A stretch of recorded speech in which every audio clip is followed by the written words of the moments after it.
Assalamualaikum warahmatullahi wabarakatuh. Saya Dewi Ayu Clarasati dari kelas Ekonomi Syariah 3, Fakultas Ekonomi dan Bisnis Islam.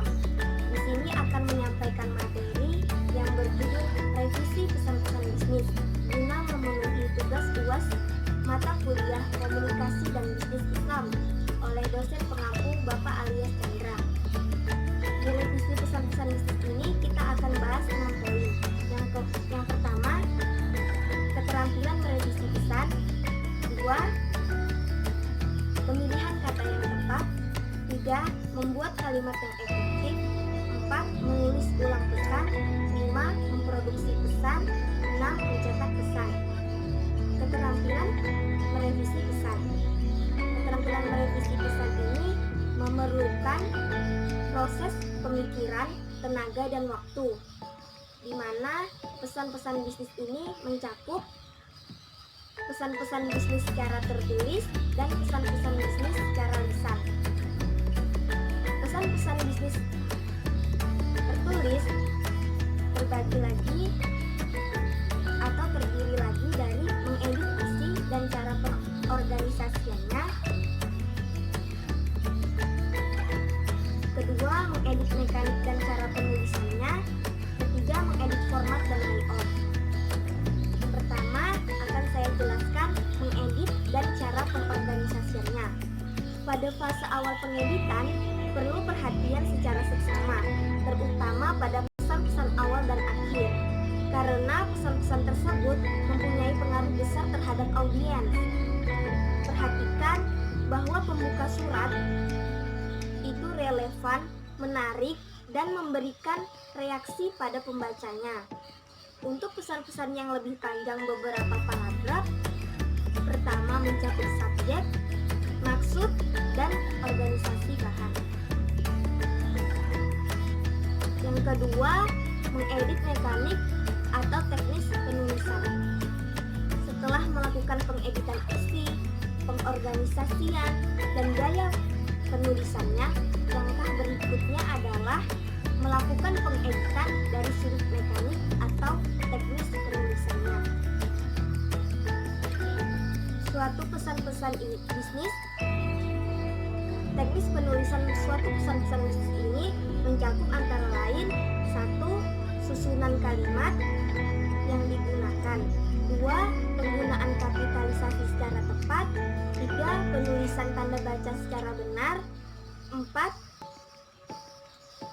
perhatikan makna keutuhan suatu kalimat. 5, perhatikan pengulangan kata yang tidak tepat dalam suatu kalimat. Selanjutnya, mengedit format dan layout.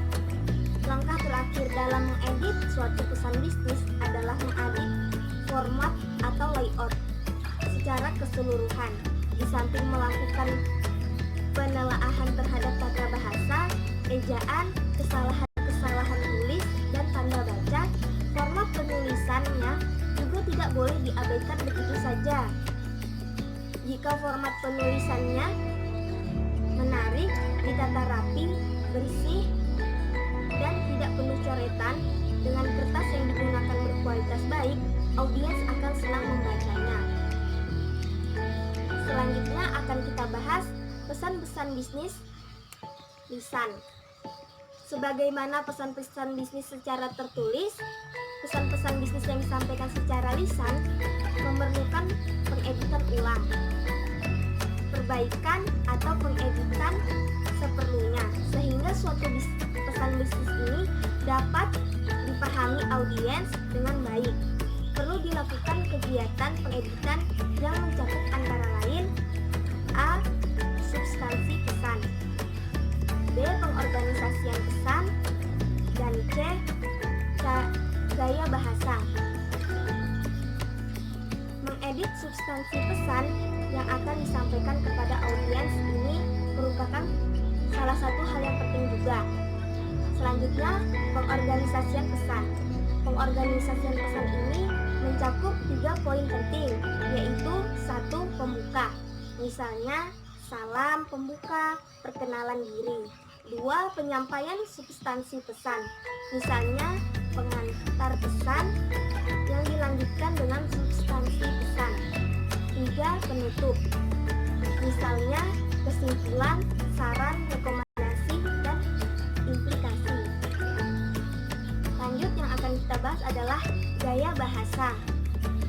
bahasa yang digunakan dalam penyajian pesan-pesan bisnis secara lisan lebih menarik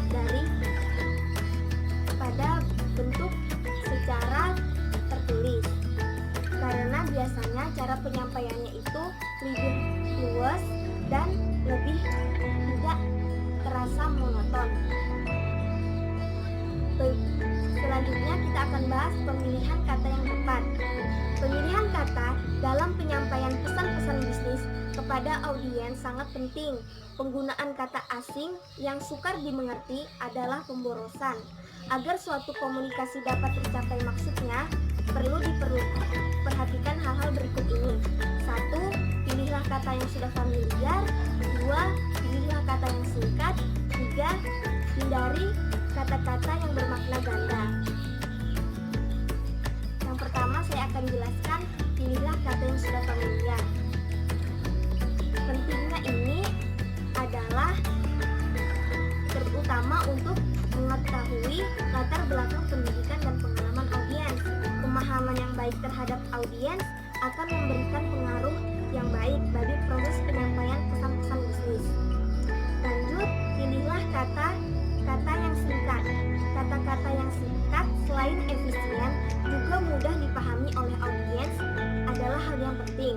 Tetapi kita juga harus memperhatikan kaidah penulisan bahasa yang baik dan benar dan penyampaian yang benar. Yang ketiga, hindari kata-kata yang bermakna ganda. Karena penggunaan kata-kata yang bermakna ganda tersebut ini akan mengakibatkan penafsiran yang bermacam-macam. Hal ini akan mengakibatkan tidak tercapainya maksud dari pesan-pesan bisnis. Selanjutnya, kita akan bahas membuat kalimat yang efektif. Dalam menyusun suatu kalimat, perlu diperhatikan 3 hal, yaitu kesatuan pikiran, kesatuan susunan, dan kelogisan. Diketahui bahwa dalam setiap kalimat paling tidak terdiri atas subjek dan predikat. Oke, yang pertama akan kita bahas 1. 3 jenis kalimat. 2. Cara mengembangkan paragraf.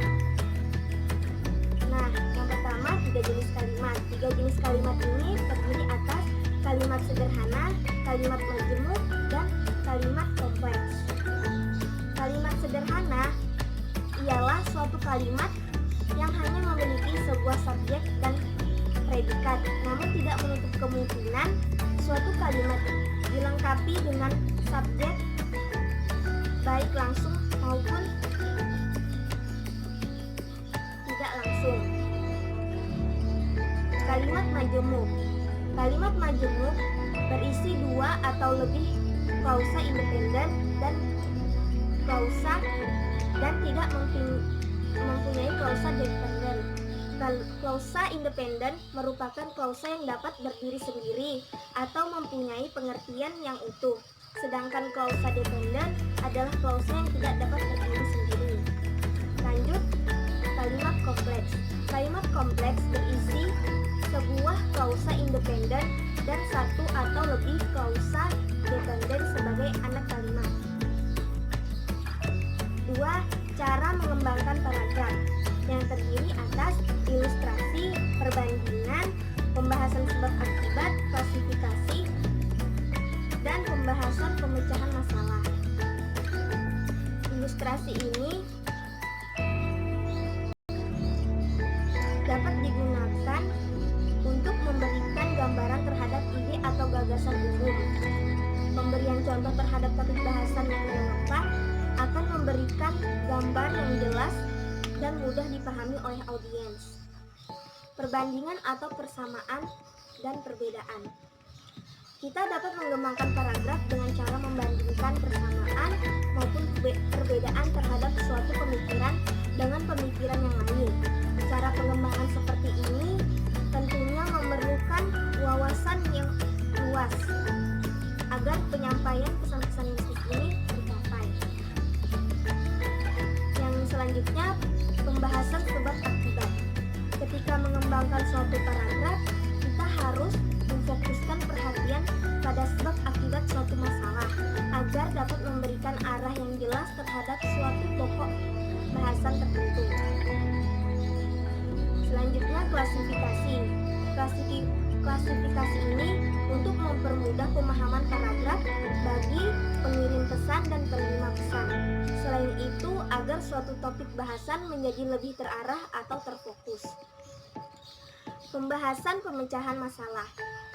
Maksud dari pembahasan pemecahan masalah adalah menyajikan masalah kemudian menjelaskan cara pemecahan masalah tersebut. Cara ini mampu memberikan latihan analitis yang sangat diperlukan bagi seseorang dalam pengambilan keputusan-keputusan penting bagi suatu organisasi. Selanjutnya, menulis ulang pesan.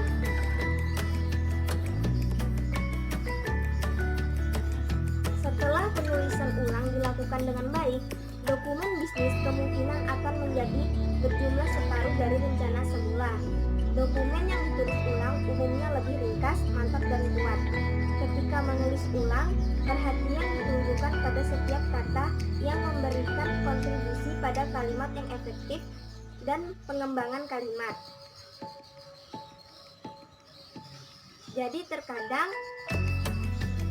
pelaku bisnis banyak melakukan kesalahan seperti berikut ini. Yang pertama, hanya memindahkan kata-kata dan tidak benar-benar memperbaikinya. Kedua, tidak melakukan penulisan ulang karena dianggap membuang-buang waktu. Ketiga, mengirim dokumen pada saat terakhir dikumpulkan atau di bulan terakhir. Selanjutnya, kita akan bahas memproduksi pesan. Setelah puas memproduksi pesan, organisasi, gaya, kemudahan dibaca, pilihan kata, pengembangan paragraf, dan menulis ulang pesan, proses pembuatan pesan belum selesai. Draft ditulis ulang dengan baik atau diketik secara manual atau elektronis. Tetapi kan pada masa sekarang ini kita sering menggunakan komputer untuk menulis pesan.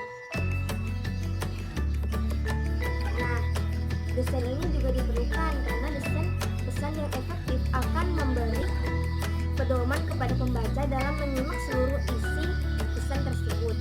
Desain yang menarik belum tentu efektif. Oleh karena itu, desain yang menarik dan efektif menjadi sasaran penting dalam memproduksi pesan. Nah, perlu diperhatikan hal-hal berikut ini. Yang pertama, konsistensi. 2, seimbang. 3, terkendali. 4, rincian. Konsistensi. Pemakaian desain yang konsisten dalam seluruh isi dokumen untuk elemen desain yang muncul berulang-ulang, misalnya penggunaan margin, jenis huruf, besar huruf, spasi, dan garis. Selanjutnya, seimbang. Supaya desain terlihat menyenangkan, perlu dijaga keseimbangan ruang antar teks, gambar, dan ruang kosong. Selanjutnya, terkendali. Desain diusahakan sederhana. Terlalu banyak elemen desain akan terlalu banyak sentuhan dekoratif akan menyebabkan dokumen terlihat cacat. Jadi tidak usah terlalu ramai. Yang terakhir, rincian. Desain yang baik akan memberi kemudahan bagi pembaca untuk mencari rincian pesan yang ingin ditampilkan dan akan mempengaruhi desain. Selanjutnya kita akan bahas mencetak pesan. Setelah menyusun pesan dari awal sampai akhir, langkah terakhir adalah mencetak pesan. Teknologi layar komputer saat ini memang sudah bagus sekali. Jadi walaupun begitu, kita perlu melakukan atau memastikan margin, penampilan, kebenaran nomor halaman, judul, gambar, dan rincian lainnya. Mencetak dokumen yang belum final dengan printer dapat dilakukan menggunakan pilihan print quality yang lebih rendah untuk menghemat toner atau tinta.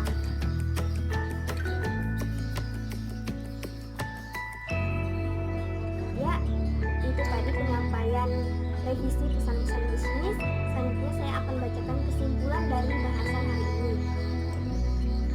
Pesan-pesan bisnis merupakan salah satu hal yang vital dalam proses pelaksanaan bisnis, karena di dalamnya terkandung informasi-informasi yang dapat dijadikan sumber referensi perusahaan dalam melaksanakan aktivitas bisnisnya.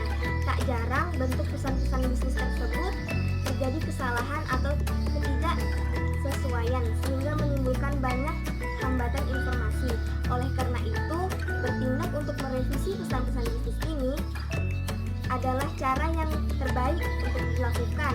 Revisi merupakan langkah terakhir dalam mengembangkan pesan-pesan bisnis secara efektif. Setiap pesan bisnis terdiri atas penyampaiannya maupun format penulisannya. Jadi kita akan memperbaiki dari pengorganisasiannya, gaya bahasanya, formatnya, dan lain-lain yang seperti dijelaskan tadi.